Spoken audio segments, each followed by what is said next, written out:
Hey guys, this is Getsumara, and today we're going to be talking about the next World of Warcraft expansion, the Legion. And as you can guess by the name, the Legion has come. Gul'dan, by the looks of it, has snuck into the tomb of Sargeras and unleashed some quite nasty things.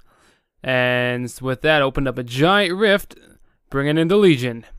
Oh, it looks cool. It looks cool. I watched the gamescon thing, and there's a lot to talk about, so I'm going to briefly go over every aspect that we've seen, and what I think. I highly recommend you look at the gamescon thing. I'll have a link in the description, or in the video, but it's a really good view, and let's start with the beginning. Well, the new continent will be the Broken Islands, and it consists of quite a bit of content. There are Suramar, Azna, Val'sharah, the High Mountain, and Stormheim. And there's also another zone they didn't really talk about, plus the Broken Island. But by the looks of it, the Broken Isle is going to be the starting area, kind of like how the Badlands were for Warlords of Draenor, which is going to be brought in before 7.0, so it's going to be like the entrance or the intro. And they said they like to tell the story a little better than they did in the Badlands, which is kind of nice because, to be honest, you had, after about an hour and a half in the Badlands, you're ready for Warlords of Draenor, and a lot of the know-how in between was kind of told in the book. So I hope they can do a good branching of the story here, because that's a very good thing you got to do. You know, not everyone is going to be able to read a book or want to, so if they can do a good job telling the story, I think I'll be very excited, because Gul'dan's naturally the branching point of this. A lot of us thought it was going to be the Eye of Ashara or the Dark Prophet. That seemed to be like the thing that was leaked. So they did a pretty sneaky job about slipping this through. Yes, there are quite some characters involved in this. A lot of those zones have a lot of interesting details. Like the High Mountain, there's Tauren, Stormheim. And yeah, it's actually going to be really good. I had some details on it, and I closed that. My bad. But another thing, yeah, the zones. One thing that bothers me is it doesn't seem like it's gonna be a lot of zones compared to other ones. Like maybe one will be the entry zone, the one they didn't talk about, Thal Dranath. I think that might be maybe the PvP zone or something. They didn't really go into detail, so I'm just gonna stick that one to the side. But outside of that, if you don't count the Broken Island, there's 5 leveling zones. 6 if you count the Broken Island. And Dalaran's going to be back. That's cool. I always liked Dalaran as a zone. And, you know, it's a neutral zone. If you didn't have a good computer, you had a lot of lag there. I remember that before I upgraded mine.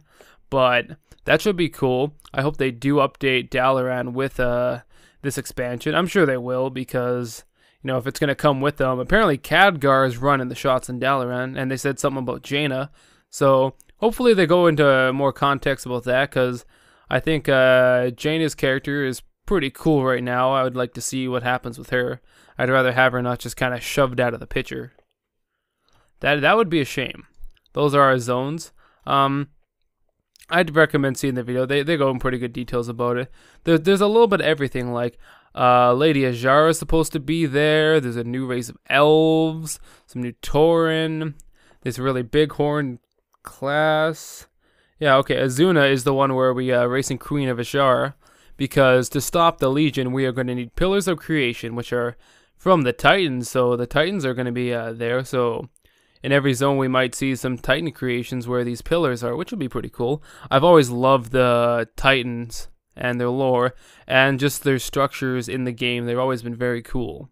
Uldar is one of my favorite raids just because of that, so that'll be pretty sweet. Yeah, but also the Emerald Dream was going to be a thing. That's going to be our first raid. And in Val'sharah, it's going to be the Druid Refuge. That's where we are going to be, that's probably where the raid will be, but that zone is where Malfurion first became a Druid. So Xavius will be there, maybe Malfurion. And that'll be cool, because if you look at each of the zones, they're very different. The one I really want to go to is the one with the Viral, or the Vicryl. Sorry if I pronounced that terrible, but this is not the one from Wrath of the Lich King. These are the real ones, not the undead. So Think maybe like shield maidens and that. That's going to be really cool. Just the pictures they showed is going to be awesome. That's going to be a very cool thing. And after the zones, another thing was artifact weapons. Artifact weapons, this is pretty cool and pretty weird. By the looks of it, this is going to be our main weapon, and it's very upgradable, like Red Paladins, which I am. We get Ashbringer. Yes, yes, hell yeah. Second I seen that, I lost it because I've always wanted the Ashbringer. It's just such a great sword, it has so much lore behind it. And every weapon has different looks to it, like you can get through achievements, raids, or so on and so forth, and via upgrading it with artifact points. There's really cool trees for the weapons, so it looks like hopefully some of that happens in endgame, but it's hard to say. It might be something you get through the leveling experience. One problem is, if this is the case, that may be our only weapon for the whole expansion. I mean, it has a lot of different looks for it, but I mean, that's a little thing to look out for, just being the only weapon. Personally, I'd be like, as a Red Paladin, I'm fine with Ashbringer in all its forms. They look so badass. I want the PvP one. I don't really PvP a lot, but I'll have to find out a way. Yeah, like this said, you can accomplish artifact power, earn artifact powers by completing quests, dungeons, battlegrounds, major activities. Okay. And it has a tree, much like the talent tree. You can get little damage increases, new utilities, and it looks like there's major things like maybe possibly new powers or something very important. So that's going to be cool. Yeah, and the looks are going to be from achievements, rating, and PvP. That's fine. That's probably what it'd be anyways. You got to really earn it. I think the big point is this weapon gives you a lot of worth. So, you know, say you unlock the fire version of the Ashbringer. That means you had to really go out and complete that achievement. Say it's a rating one or something like that. Like the PvP one is perfect, you know. You're walking around with that, you're like, that guy can do some serious PvP and he kicks butt. And I think that's one good way to make it stand out and show your worth, because one thing they did bad, I feel, in Warlords of Draenor is stuff was too accessible, stuff was too easy to get. And I mean, the point of it being an MMO is you're supposed to commit some time to the game, or if you really want something, it's worth the time to commit to it, I feel, and this is a good way to do it. Another funny one is enhancement shamans get Doomhammer. So I bet you we go up to Thrall and go, it's okay, just go back to Kalimdor, you know, I got this, just go away. People have had enough of you, bro. You're done. You're done.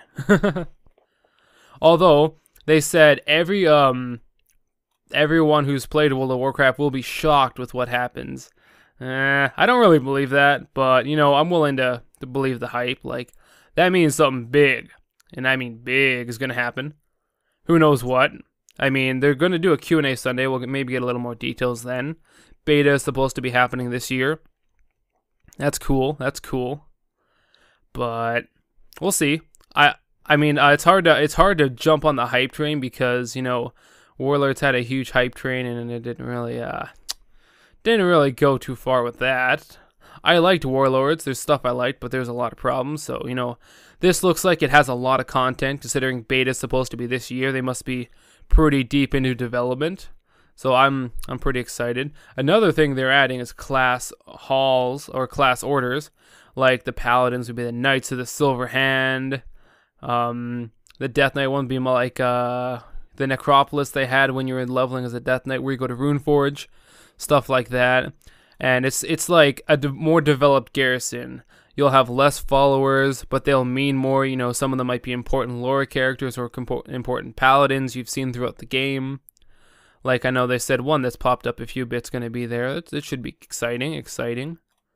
And one thing I really liked about it is is how they described it. Instead of, you know, you sending your followers out, it's going to be, they said in one example, your followers have discovered a cave. Now you get to go check out that cave.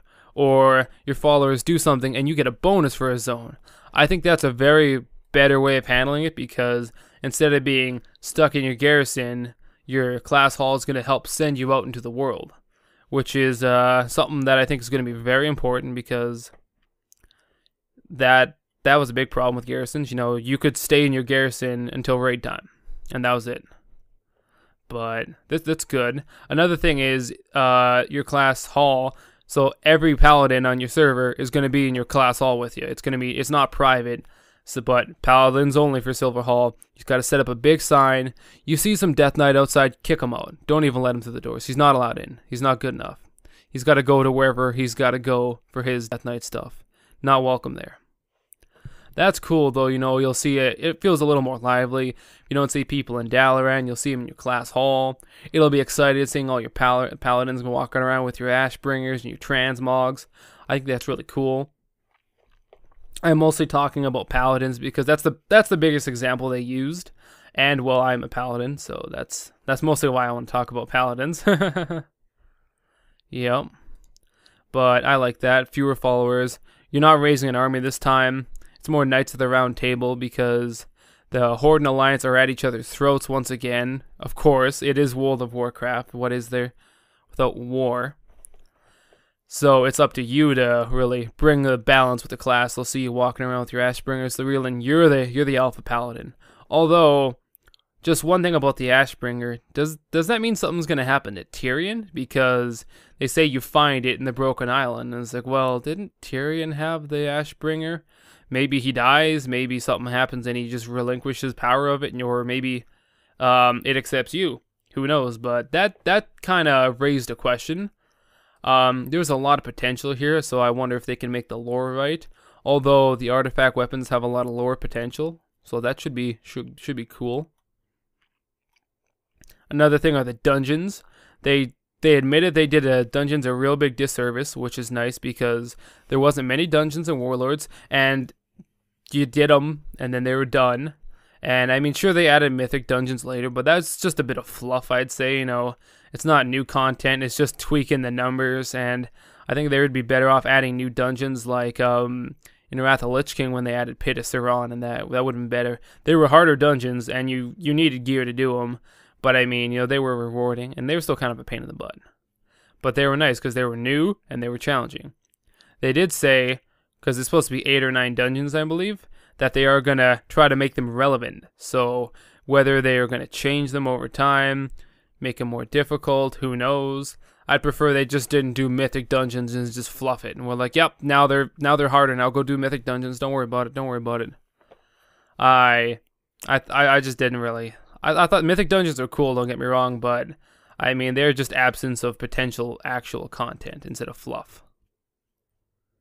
And as for raids, the first raid's the Emerald Nightmare, where you go on to take Xavius and have a little sample of the Emerald Dream, or Emerald Nightmare. That's cool because, for the longest time, we were wondering if we were going to go into the Emerald Nightmare.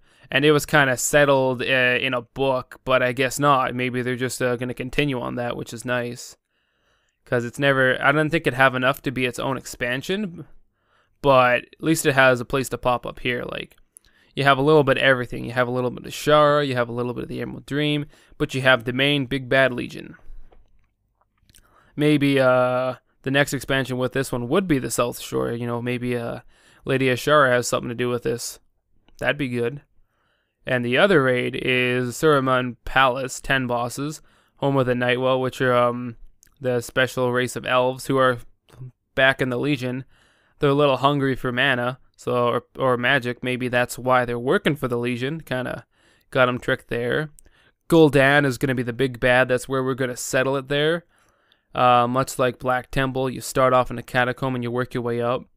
I think the biggest thing is they straight up said it's not a Green Orc raid. They mentioned that. They made a joke. It's a Royal Elven city, and that's good because I think we've had enough green and we've had enough orcs for a while. Because Tanan was cool and all, but it could be more to it. So that's exciting to see. All the dungeons are very cool. I think my favorite one is definitely I can't think of the name now. It's the one with the vehicle because you pretty much get to go up there, and that's badass. That's really good. They're going to remake Violet Hold, or at least it's going to come back. I'm sure they'll definitely remake it because they said there's more secrets, the origins of Dalaran and the world itself, so there's lots to be learned there. And now onto the big thing. Demon Hunters, the next hero class. Oh, yes. These look so epic. Oh man, these have been much talked about for a long time. The Illidan's back, the Demon Hunter's back, because they showed in the cinematic where Gul'dan was freeing Illidan by the looks of it, or just kind of, maybe trying to talk to him. And they said, while we were storming Black Temple, Illidan was doing something else. He was sending his top Ildari on suicide missions, so by the looks of it, that's how it's going to start off. We'll be playing 10 years into the past where we were those Ildari, and then it doesn't work out and we get prisoned into the Vault of the Wardens, which is going to be another dungeon. But yeah, it's cool. It's going to be, since it is a hero class, I imagine it will start off at a certain level. And the expansion does come with a level 100 boost, so I really hope it doesn't start at 100. I don't think it will. Maybe like 60 or something like that I could see. But, I think they should still have to level. And that you shouldn't be able to use your boost on your Demon Hunter. But it has 2 specs. A damage spec Havoc and tank spec Vengeance. It only has 2 specs because, well, healing didn't really make any sense. And there'd be no point in having 2 DPS or 2 tank specs because they would just water it down and one would be better than the other at the end of the day, because as a very min-max game, at the end of the day, one's going to be superior compared to the other one, and that's just how it's going to be. No matter how you tweak it, it's never going to be very equal, so you might as well have 2, and then you can just focus on those, and I like that. The DPS one looks pretty cool. That's where you have the big wings. You look a little more like Illidan. And the tank one, you got like spikes and stuff. That one looks a lot more ferocious. I am going to be definitely checking this out. I'd love for beta access to do videos. Maybe I'll get it. Wink, wink. That'd be sweet. Other cool things. They can double jump. That's pretty cool because other classes can't double jump. If you like to explore where you shouldn't, it's going to make it a little easier. I know I used to do a lot of that back in the day. Spectral Sight allows you to see through walls, possibly stealth, so those rogues are going to be at a little disservice. That's cool. Skills cost Fury or generate Fury, so that's going to be their meter per se. You do some moves to generate your Fury, and then you say you have Eye Beam, which is your dump, or something like that. And of course, they use their Warglaives, which is awesome, and they have eye coverings. There's many different ones you can have, many different horns. You don't need horns. There's a lot of customization to go with it. And tattoos, which are like your featured variation, I'd say. So you got the tats. You'd be like, yo, man, I don't need plate armor. I got tattoos, man. They're better than plate armor. Who needs it? Who needs it? Those are all very, very cool aspects. And they're completely redoing the honor system for PvP. I don't really PvP anymore. I kind of stopped after Cataclysm, but I know the PvP's had a lot of problems lately. Ashran I don't really like. One, the queues were all from start to finish bad, and they constantly said they'd work on it, and they never really solved it. But they're taking out the huge factor gear made in PvP, which I kind of like, because if you're a little late to the party, you kind of get your butt stomped for a while, but it's mostly going to be like a little bit like Call of Duty. It's going to have PvP talents, and then you level up your PvP by doing, say, arenas and battlegrounds. You unlock more stuff and more PvP exclusive abilities, which is good. This is finally a nicer way to tweak it, because, it's just they're separating PvP and PvE a little more, and I think that's a good thing. Say, for example, you get Mind Quickness, 15% haste in PvP, and you unlock more and more, giving you more options as you PvP. Very good. And another thing is you can prestige, which would give you like certain rewards, like cosmetic ones. I know that there's PvP specific artifact skins or weapons, but they're very cool, very creepy looking, usually, as they should be. They look very badass. So I think a lot of us who don't PvP will want to PvP just for those weapons. At least I'm going to try.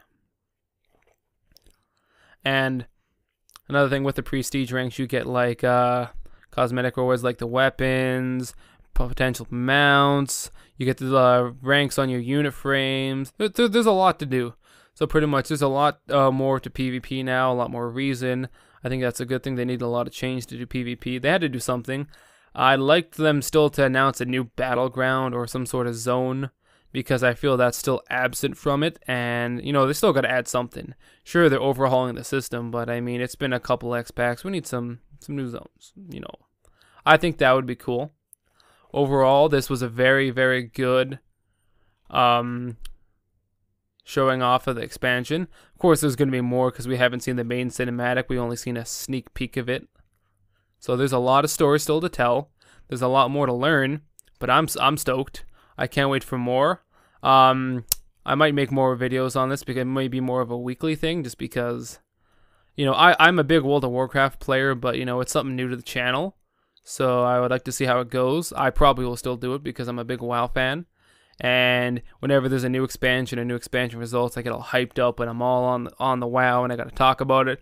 And I finally decided to do it this year because every other year I didn't. And I feel it was a failed opportunity to do, so we're doing it now. Alright, first WoW video on the channel. Woohoo, woohoo. But once again, I highly recommend you watch the gamescon thing yourself, because there's still a lot more that they talk about, a lot more detail, a lot to see. And honestly, it'll just hype you right up. But if Warlords have taught us anything, you know, don't get too hyped up.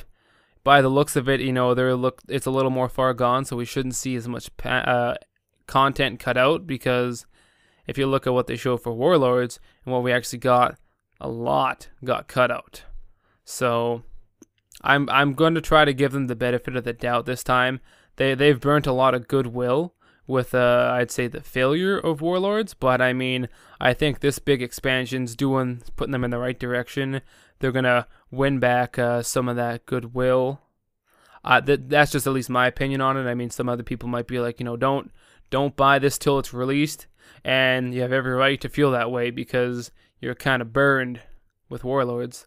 I liked it in some ways, but it had a lot of problems at the same time. But yeah, that's that for World of Warcraft Legion. Ooh, they got Illidan on the cover, looking all badass. Oh, it's gonna be good. I can't wait to see what they do with Illidan. I'm sure he'll be a major character. Let's see, who are all the characters? Let's go over this again. Heroes and villains. Anduin got a big character update. His hair is a little longer now, looks a little more like his father. They showed a scene of his father in battle in some new armor. Maybe something's gonna change. But this is definitely the time for Anduin to step up to the plate. Maev's gonna be back, of course. That's fine. Her model's updated. She looks pretty cool. Xavius' model looks creepy. Ooh, it looks pretty scary. Tide Mistress Athesa is going to be probably the one representing the Naga on Queen Ajara's orders. Gen Greymane. Ooh, so there's going to be some Gilneas issues. And if Gen Greymane's there, of course, Sylvanas will be, because the Worgen and the Forsaken have been going at it. So I'm glad to see Sylvanas back in the picture, because, you know, there's a lot going on with her and it's a lot to explore. There's going to be, what's it called? The Drogbars, which are pretty cool underground people. And Dargrul the Underking, he's going to be the main bad for them. Looks to be a villain. Of course, Khadgar's making his grand return.